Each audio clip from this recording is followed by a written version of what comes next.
Hello mga ka-Farmville, nandito na naman tayo sa farm ngayon. As usual, weekend. So, ito yung regular namin pamimisita sa farm. And para makita namin yung latest na nangyayari ngayon sa piggery dahil according to our farm worker, may dalawang inahin na nanganak.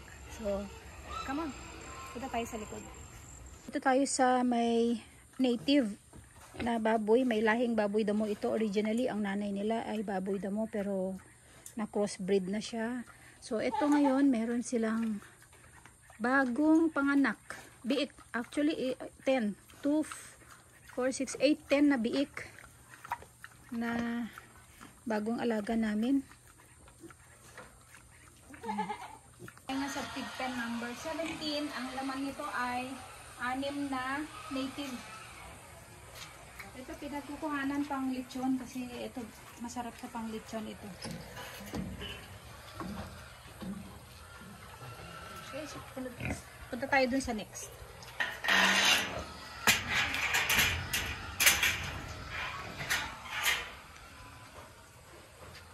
Dito naman, actually walang laman ngayon dahil last week nagbenta kami ng 24 heads. Ang presyo na kasalukuyan ngayon ay 160 pesos per live weight. And nag-average siya ng 95 kilos ang bawat isa. So, yun. Nakabenta kami last week ng 24 heads. Kaya walang laman. Pansamantala, kambing ang nandito. And then, also, we have another pig pen for native. Lechon size na ito. Pwede na itong pangbenta pang lechon. Ito yung sunod na pig pen na walang laman. Ito yung pinaglagyan namin ng kasama doon sa 24 heads na binenta namin last week. Okay, let's go to the next one. Then another sa pig pen number 13. Meron kami 11 na fatteners. Sa ngayon. Ilan sila? 11. Mahigit 2 months old na yan. Then we have here sa pig pen number 12. Pig pen number 12, merong 4 na fatteners. Nag-aantay ng buyer to.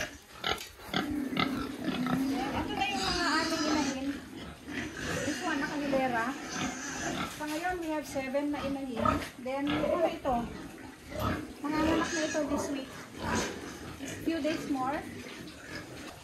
Nahiwalay siya. Oh.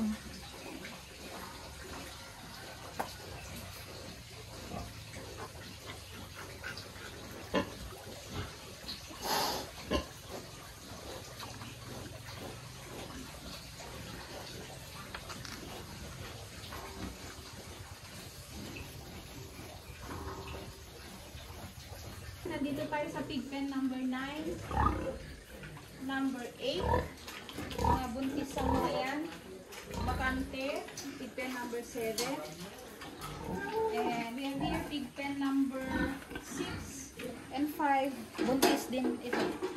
So maraming kasalukuyang buntis. Then, nandito tayo sa next one, pig pen number 4, mga fatteners yan. Yan yung mga maliliit na kasama ng mga nabenta. So, hiniwalay namin yung maliliit noon para makakakain sila ng sapat. Kaya sila yung lumaki na. Ito rin siya.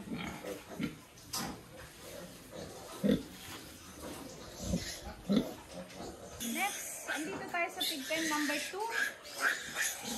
Ayan, kakapanganak nung September 13. 3 days old na ang mga yan.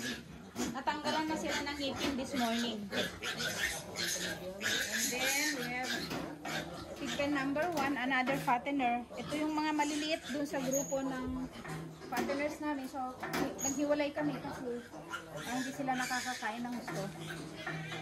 Ayan siya.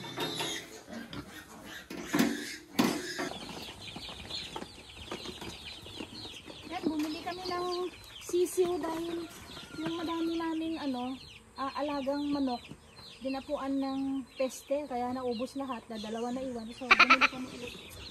Ayan siya. 100 ang isang piraso.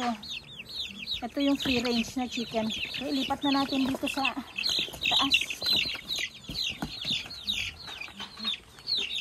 Dito kayo ha. Yan, 2.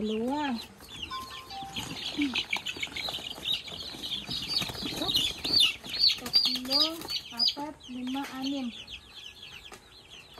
So, 6, 7, 8, 9, 10. Okay. Next one.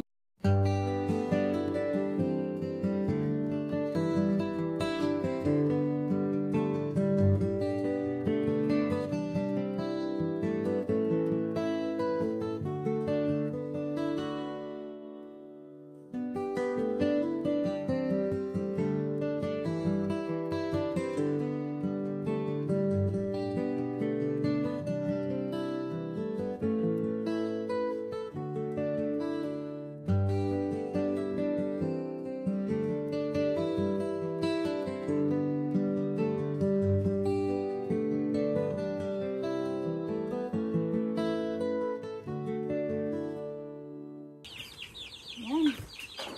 Hopefully, mapapadami namin uli sila. Yan mga ka-Farmville, ang update dito sa farm ngayon. I hope nagustuhan nyo yung ating video. And I hope mag-subscribe kayo sa aking YouTube channel, Farmville Valley. Please like and share. Thank you!